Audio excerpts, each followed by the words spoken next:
Welcome into Hitting Hard with Jon Chuckery here on Locked On Sports Atlanta. Today on the show, I've been saying this for years. Hopefully, Strider and Elder get recognized. And no love for Pitts. It's all next. It's Hitting Hard with Jon Chuckery, Locked On Sports Atlanta. This is Hittin' Hard with Jon Chuckery, part of Locked On Sports Atlanta. And it starts now.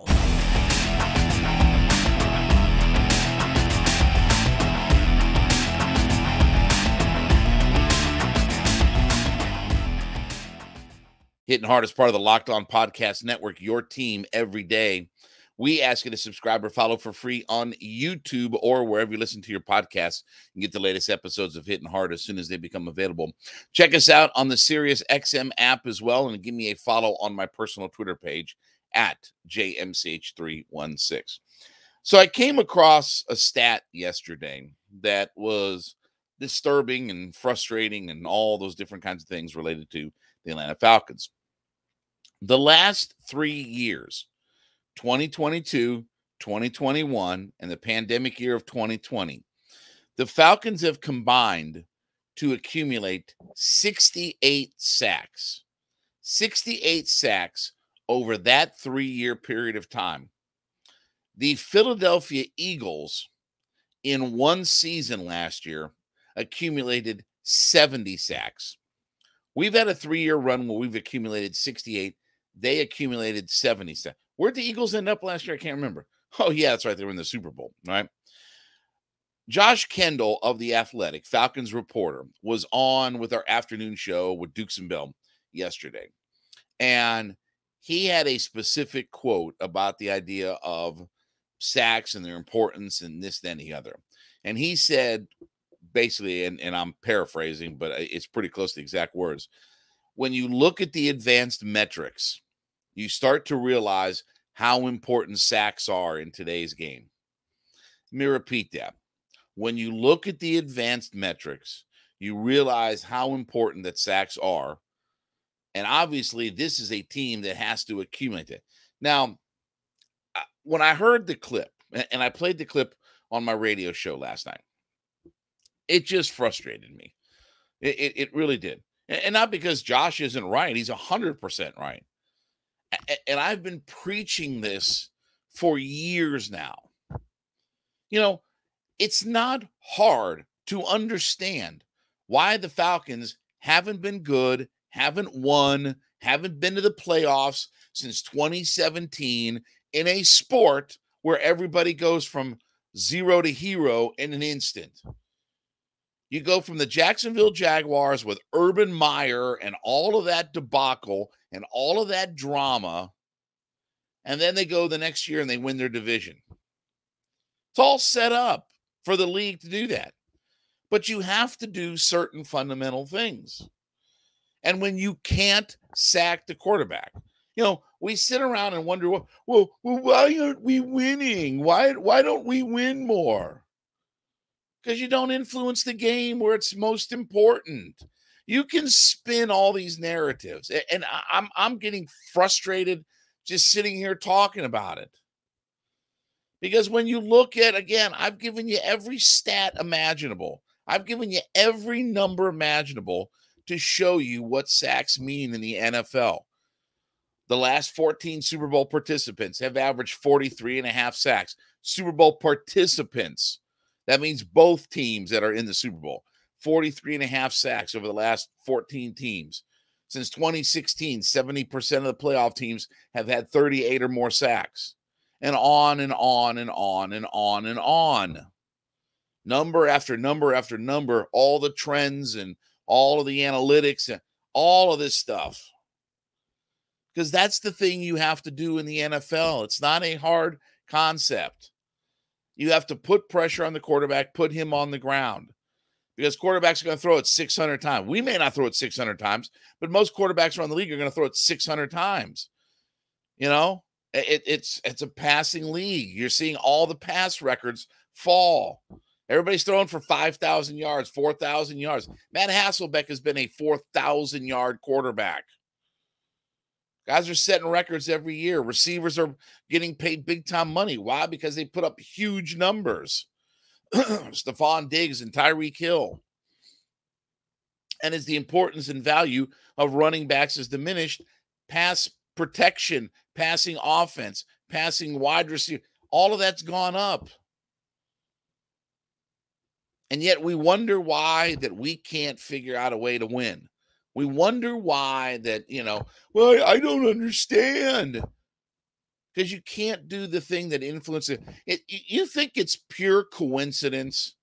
I mean, seriously, look into your heart. You think it's pure coincidence that when the Dallas Cowboys added Micah Parsons, they were 6-11 or 6-10 their first year. The last 2 years, they've been 12-5. You think that's all coincidence? You think Micah Parsons hasn't had a huge influence on that? Dak Prescott's been there the whole time, has he not? Has he been there was he a rookie this year? How about Zeke Elliott? How about their offensive line? We know that those guys can play really well. We know, Prescott's a good quarterback. Zeke's one of the better running backs in the NFL. Their offensive line's been really good. They've had wide receivers, not the yin yang, the Amari Coopers and everybody. I mean, we know all that. And what's the guy that they plopped in the middle of everything defensively? Oh, Micah Parsons? Oh, you mean he influences the game like crazy? Oh. But I'm sure you're going to tell yourself that it's pure coincidence that dropping a Micah Parsons caliber player on your roster hasn't had any influence because the Cowboys are 12-5 the last 2 years. Can we be 12-5 on a regular basis? Can we be 12-5? Can we be 24-10 over a 2-year period? Because we'd have to go back to the Super Bowl and the year after to have that kind of success. Can we be that way? Can we pop a 12-5 somewhere in our lifetime? Yeah, that's what the Cowboys have been the last 2 years. And that's why, you know why? Because you got guys that influence the game where it matters most. And it's so frustrating to think about. And Josh is 100% right. He's 100% right. And I've been preaching this for years. You think my number one concern right now is, well, gee, I don't know if we have enough wide receivers on the team. Are you freaking kidding me? Well, I don't know if we have enough pass catchers. Are you freaking kidding me? I'm concerned about, do we have that fire breather coming off the edge? Because right now it's a lot of hope and prayers and wishful thinking and, lollipops and gumdrops. Well, gee, I hope Ebiketie can be a guy. Well, I hope Calais Campbell still has something in the tank. Well, I hope Caden Ellis is not just a one-hit wonder. Well, I hope, and I hope, and I hope, and I hope. And I don't have concrete answers. This is not hard to understand why we have not been successful as an organization. It has nothing to do with salary cap and all that kind of. Those are all byproducts. You draft great players that influence the game where it matters most. You won't have a problem winning, whether you're on rookie contracts, high price contract, whatever. You won't have a single solitary issue if you influence the game where it matters most about winning and having all of these other kind of things happen. You think having a Micah Parsons on this roster wouldn't influence the game more than what we've had? Of course it would. But there'll be plenty of people that'll be sacks don't matter and all this kind of stuff. Then you hear a guy that's on the report and looking at all the analytics and all of a sudden, like, he's coming to the conclusion, like, wow, sacks really are important. Yeah, it's that light bulb epiphany that comes up, right? I mean, get the light bulb out.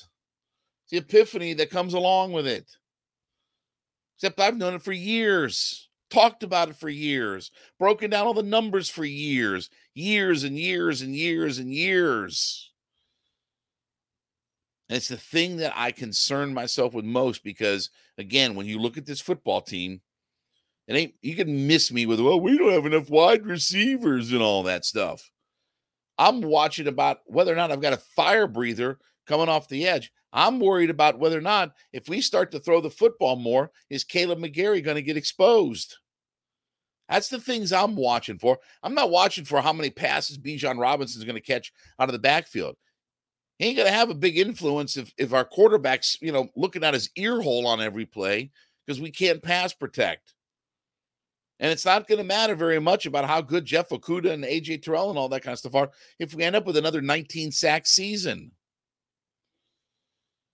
And that's where it's influencing the game the most. That's why we've got to do that.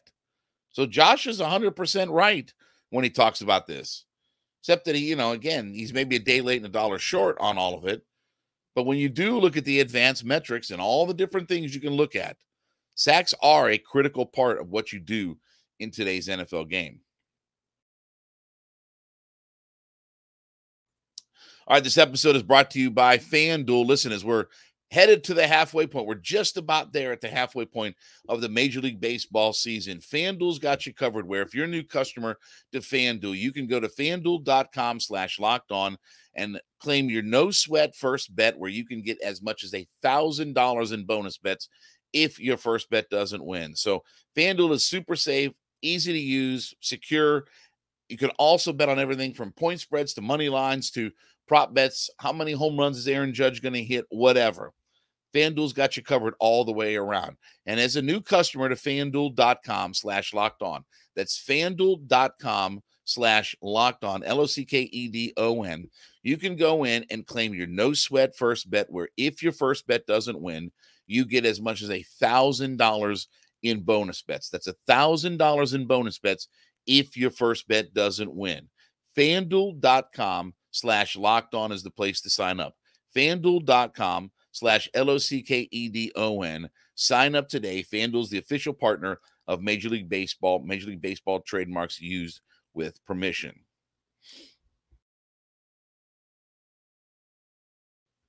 So, as we head toward the halfway point, and we're just about there, the Major League Baseball season, within a day or two of the halfway point for the season, a couple of the guys that definitely deserve to have some recognition when it comes to the All-Star game are, for all of the things that this lineup has done, okay, one of the big keys has been the fact that Elder and Strider have really helped hold this staff and rotation together through all of the injuries. They're combined 15-3 on the season. Now, Elder, look, 6-1, 2.44 ERA. He leads Major League. Excuse me. He leads the National League in ERA. 96 innings pitched. He's got 79 strikeouts. He's been basically a stalwart for this rotation over the last 2 years. I mean, he's pitched in so many big-time games that he's been a big money-time pitcher. But 96 innings, 6-1, 2.44 ERA, leading the National League in ERA, 79 strikeouts to only 28 walks. And he's not giving up a lot of homers. I mean, 8 homers in almost 100 innings pitched is a pretty good number. Strider, we know how good Strider is. 9-2. So he's on pace. Again, he'll be a double-digit win pitcher come All-Star break time. But he's on pace right now to have 18 wins. You finish 18-4, you're doing some work. The 91 2/3 innings, 146 strikeouts. So again, we talk about records that could potentially fall, and we said this way back when that Strider could set the franchise record for strikeouts this year for the Braves. Well, he's on that definite kind of pace, assuming that he pitches that kind of innings. 146 strikeouts in 91 2/3. Again, I think he's got the best stuff in Major League Baseball. I don't care if he's got 2 pitches, 7 pitches, 1 pitch. What he's doing is he's only given up 70 hits in 91 2/3 innings with 146 strikeouts. And after he had that bump in the road where his first 3 starts in June weren't all of that good, yeah, last 2 starts, 2-0, 1.38 ERA. Remember the first 3 starts of June, 15 innings, 15 earned runs that he gave up? Yeah, well, in his last 2 starts, it's been 13 innings and 2 earned runs. And by the way, 19 strikeouts in 13 innings with only 2 walks. Is that dealing? Is that getting back on track and dealing out there? So I hope when it comes to be All-Star time that the Braves find themselves with a couple of their pitchers in this all-star rotation. I think that they deserve it. And you look at how good Elder's been. He's been clutch. He's been a money pitcher for this organization. Strider obviously has just been the most dominant pitcher in Major League Baseball. I mean, he's a guy that just goes out there and rears back and fires and gets all kinds of outs without contact. One of the more exciting pitchers in Major League Baseball. He feels like a guy that every time he steps on the mound, something historic could happen. So let's hope that with the Olsen and Acuna and Murphy and all of the guys that we know we're going to have on offense, because we're having a year where we're just raking it, right? I mean, Olsen's putting up big numbers, maybe even Riley to a certain degree. Ozzie certainly should be an all-star, right? We talk about, Orlando Arcia is doing great things at shortstop. With all these offensive pieces and things like that, let's recognize the couple of pitchers that we have out there, because Elder and Strider have been really good at just kind of solidifying this rotation.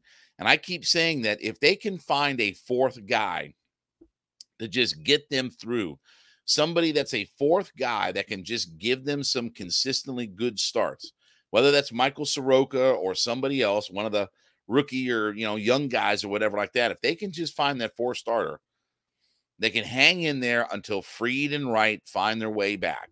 And they'll find their way back eventually. They'll find their way back, whether it's late July, August, what have you. They'll find their way back for a stretch run.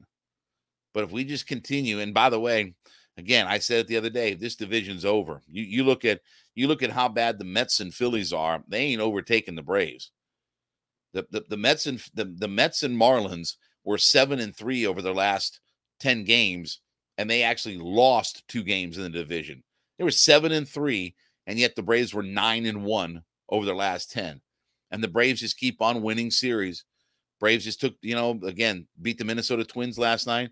Now they've won that series. They'll play at noon today, getaway day for the Twins. So, again, there's no reason to think that anybody's going to catch the Braves. But part of that has been, as good as their offense has been, they've needed Strider and Elder to come up, because at times earlier in the year, their offense wasn't as dominant. But Strider's been terrific this year. His ERA is maybe a little bit higher than you'd like, but still 3.73 isn't disastrous. 13 homers. Again, he gave up 6 homers in his first 3 starts in June. He's given up 1 homer the last 2 starts. So he's cut that part of it down and gotten back to where he's not giving up hits, he's not walking guys, and he's not giving up the home run ball.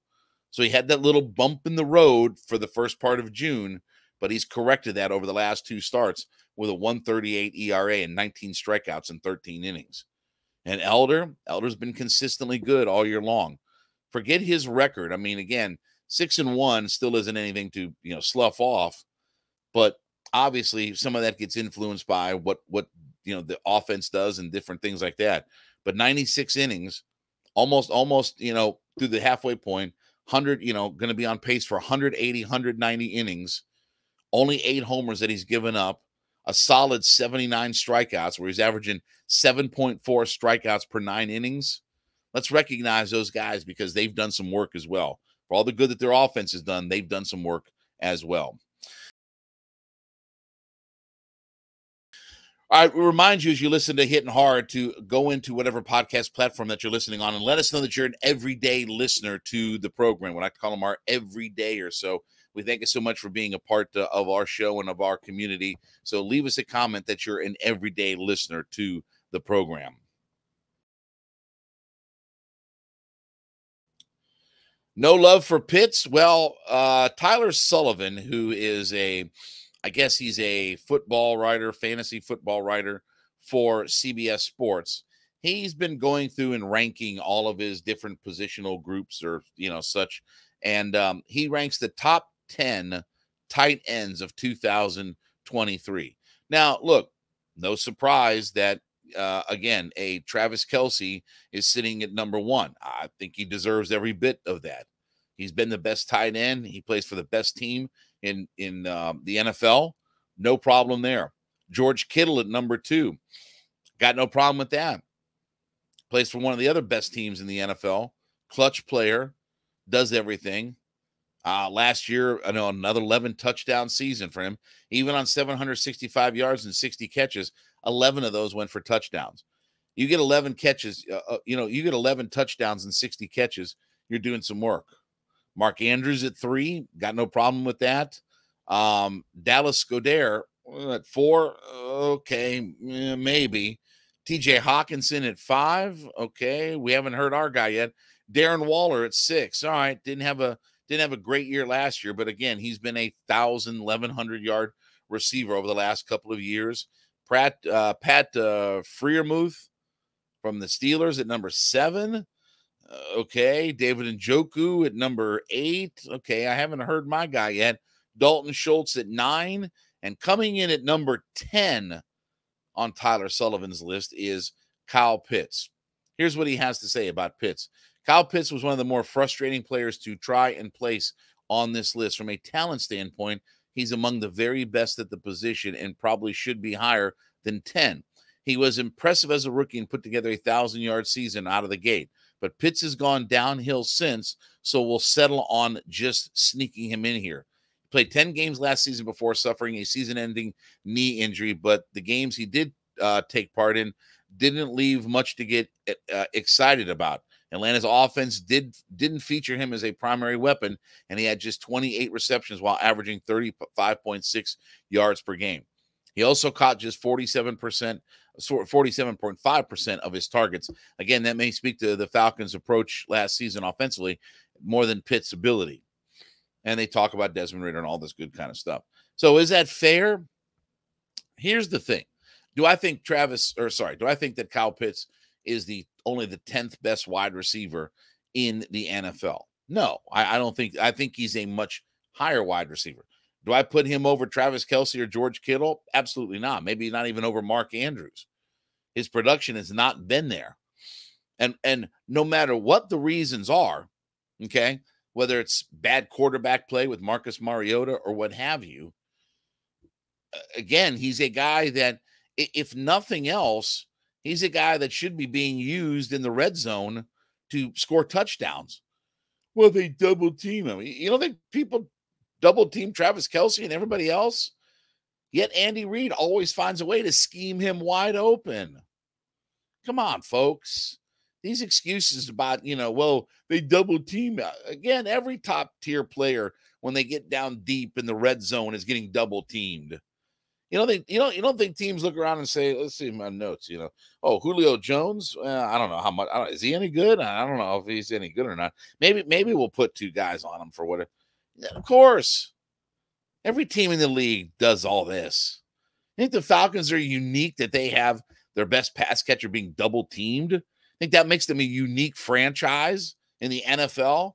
Wow, I never thought to double team the other team's best pass catcher down in the red zone. What a concept. We just learned that with Kyle Pitts. Come on, folks. Everybody gets double teamed down there.